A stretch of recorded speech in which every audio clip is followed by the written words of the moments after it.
Hello बच्चों, आपका most welcome है स्मार्ट रैंकर्स क्लासेस में। आज के वीडियो में हम लोग बात करने वाले कि सार्थक अंक किसे कहते हैं और सार्थक अंकों की संख्या हम लोग किस तरीके से काउंट कर सकते हैं किसी भी नंबर में। ये जो वीडियो देखते हैं क्लास 11 का एक मोस्ट इंपॉर्टेंट टॉपिक है और आज के वीडियो में आपको पूरी तरीके से सार्थक अंक निकालना आ जाएगा। तो हम लोग वीडियो को स्टार्ट करते हैं। तो यहाँ पे बोल रहे हैं सार्थक अंक क्या होते हैं। सार्थक अंक वे अंक होते हैं या किसी संख्या कि वे अंक होते हैं जिसके द्वारा किसी भौतिक राशि को उसकी यथार्थ मान तक व्यक्त कर सकते हैं, सार्थक अंक कहलाते हैं। कहने का मतलब यहाँ पे सार्थक अंक का ये है कि सार्थक अंक वे अंक होते हैं जिसके द्वारा हम लोग किसी भी भौतिक राशि को, किसी भी संख्या को हम लोग उसकी एक पूर्ण मान तक व्यवस्थित कर सकते हैं। यह सार्थक अंक के द्वारा हम लोग उसमें उपस्थित सभी संख्या को हम लोग काउंट करते हैं कि उसमें कितने हमारे ऐसे संख्या उपस्थित है जिसको केवल हम लोग लिख दें तो हमारा वो राशि पूरी तरीके से व्यक्त हो जाएगी।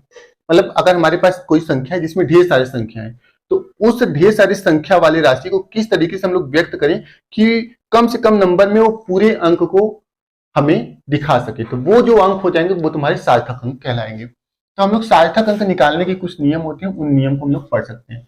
सबसे पहला यहाँ पे नियम बोल रहा है कि सभी अशून्य अंक सार्थक अंक होते हैं। जैसे यहाँ पे देखिए, तो यहाँ पे 1 2 3 4, इसमें कोई भी शून्य अंक दिखाई दे रहा है? नहीं दिखाई दे रहा है। तो इसमें जितने भी अंक है वो सभी अंक क्या है? सार्थक अंक। तो यहाँ पे सार्थक अंक कितने हो जाएंगे? 4 हो जाएंगे। 4 सार्थक अंक हो जाएंगे इसमें। ठीक, इसमें कितने सार्थक हो जाएंगे? 4 सार्थक अंक। ठीक, अब दूसरा रूल क्या बोल रहा है? दो अशून्य अंकों के बीच उपस्थित शून्य सार्थक अंक होता है। तो यहाँ पे क्या है? ये दोनों क्या है? 2 और 8, इसमें जो है वो क्या है? अशून्य अंक है और उनके बीच में तुम्हारे क्या है? शून्य। दो अशून्य अंक के बीच में अगर शून्य रहेगा तो उस शून्य को भी हम लोग सार्थक अंक की तरह काउंट करेंगे। तो इसका मतलब इसमें भी सार्थक अंक कितने हो जाएंगे? 4 हो जाएंगे। इसमें कितने सार्थक अंक हो जाएंगे? 4 सार्थक अंक हो जाएंगे।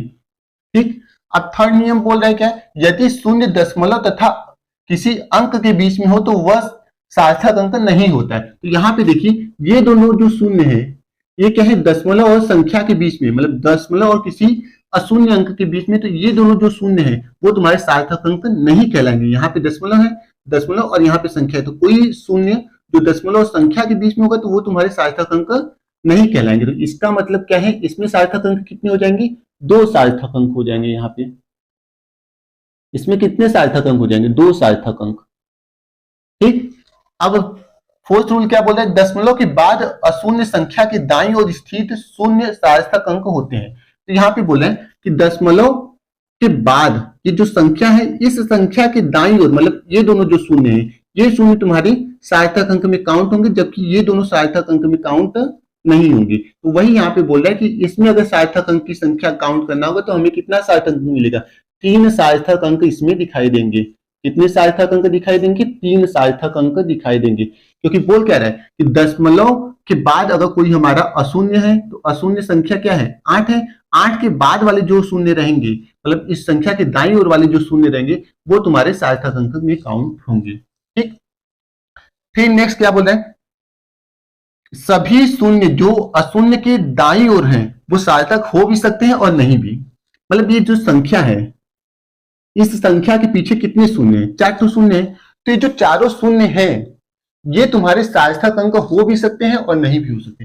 जैसे इस कंडीशन में अगर हम लोग सार्थक अंक की बात करें तो सार्थक अंक हमें कितने दिखाई देंगे? 1 2 3 4 5। यहाँ पे 5 सार्थक अंक हो जाएंगे। कितने सार्थक अंक हो जाएंगे? 5 सार्थक अंक हो जाएंगे, क्योंकि ये सभी संख्या तुम्हारी राशि को व्यक्त करने के लिए काम में आ रहे हैं। क्योंकि इसके बाद वाला अगर रूल पढ़ोगे तो बोला है अशून्य संख्या के दाईं ओर के सभी शून्य सार्थक अंक होते हैं जब वे मापन में आते हैं। तो इस संख्या के दाईं ओर के जब जितने भी शून्य हैं वो मापन में आ रहे हैं, क्योंकि इसको हम लोग क्या पढ़ेंगे? इसको हम लोग पढ़ेंगे 20,000 20,000। तो ये सभी संख्या मापन में आ रहे हैं, तो इस वजह से ये शून्य सार्थक अंक में काउंट होंगे। ठीक बात। लेकिन अगर इस संख्या को हम लोग ये लिख दें 2 × 10⁻⁴, मतलब 2 × 10⁴, तो इस संख्या में हमारा जो सार्थक अंक है वो केवल कितना है? 1 सार्थक अंक है। समझे बात? और इसी संख्या को अगर हम लोग इस फॉर्मेट में लिख दें, तो इसमें जो सार्थक अंक की संख्या हो जाएगी वो कितनी हो जाएगी? 2 हो जाएगी। इसमें सार्थक अंक कितने हो जाएंगे? 2 हो जाएंगे। ठीक, तो यही बोल रहा है कि यहाँ पे सेम संख्या है और इसी सेम संख्या को ऐसे हम लोग लिख दिए, इसी सेम संख्या को ऐसे लिख दिए, तो ये सभी संख्या जो है उसमें जो सार्थक अंक है उनकी मान क्या हो जा रही है, बदल जा रही है। तो वही यहाँ पे बोला है, इसमें 5 सार्थक अंक है और ये भी सेम संख्या है, लेकिन इसमें सार्थक अंक 1 है, मतलब इस 10⁻4 को हम लोग काउंट नहीं कर रहे हैं। और यहाँ पे दशमलव के बाद जो जीरो आ रहा है उस जीरो को हम लोग काउंट करते हैं सार्थक अंक के रूप में। तो इस वजह से यहाँ पे जो सार्थक अंक हो जाएगा वो तुम्हारे कितने हो जाएंगे, 2 हो जाएंगे, समझ गए।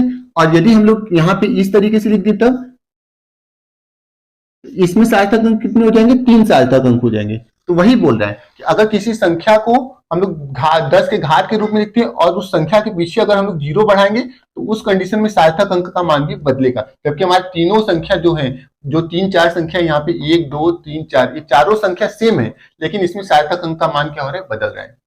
समझ के बाद अब इसमें देखिए 3.050, इसमें सार्थक अंक की संख्या कितनी होगी, इसमें 4 सार्थक अंक होंगे। कितने होंगे, 4 सार्थक अंक होंगे। सार्थक अंक, इसमें 4 सार्थक अंक होंगे। बोल रहे हैं ना, अशून्य संख्या के दाईं ओर के सभी शून्य सार्थक होते हैं जब भी मापन में आते हैं। तो इसमें जितने भी दशमलव हैं वो सभी मापन में आएंगे, इस वजह से इसमें 4 अंक सार्थक होंगे।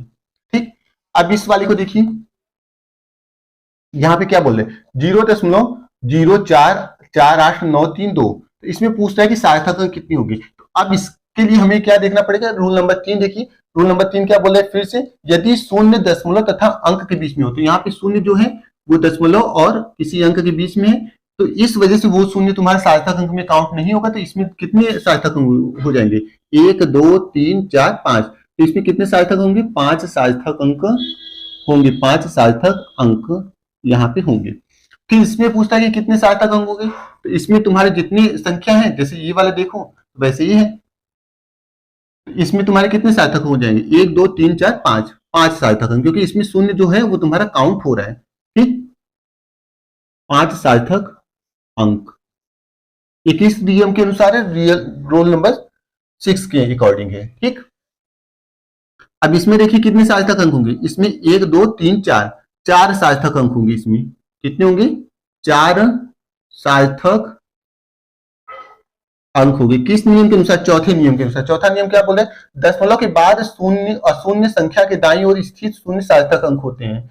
तो यहाँ पे बोले दशमलव के बाद एक शून्य है वो तुम्हारे सार्थक अंक होते हैं। तो यहाँ पे 1 2 3 4, ये 4 सार्थक अंक हो जाएंगे यहाँ पे। ठीक, अब इसमें देखिए इस वाले एग्जाम्पल में, तो ये दशमलव है और ये 3 है, तो दशमलव संख्या के बीच में जो शून्य रहेगा ये तुम्हारे सार्थक अंक में काउंट नहीं होगा, लेकिन इस संख्या के दाईं ओर वाला जो शून्य होगा वो तुम्हारे सार्थक अंक में काउंट होगा। तो ये संख्या हो गया और इसके दाईं ओर 2 शून्य, तो टोटल 3 सार्थक अंक हो गए, और ये वाला शून्य तुम्हारा काउंट नहीं होगा क्योंकि संख्या और दशमलव के बीच में। तो यहाँ पे सार्थक अंक कितने हो गए, 3 सार्थक अंक हो जाएंगे। ठीक, अब इसमें देखिए, इसमें सभी क्या है, कोई भी जीरो नहीं, तो इसमें सार्थक अंक कितने हो जाएंगे, 4 हो जाएंगे। ठीक, और इसमें क्या है, दशमलव संख्या के बीच में 2 शून्य है, तो सार्थक अंक नहीं होंगे। तो 1 2 3, इसमें सार्थक अंक कितने हो जाएंगे, 3 सार्थक अंक हो जाएंगे, और यहाँ पे 4 सार्थक अंक हो जाएंगे, सार्थक अंक। तो मुझे उम्मीद है कि अब आपको समझ में आ चुका होगा कि किस तरीके से हम लोग सार्थक अंकों की संख्या निकालते हैं। तो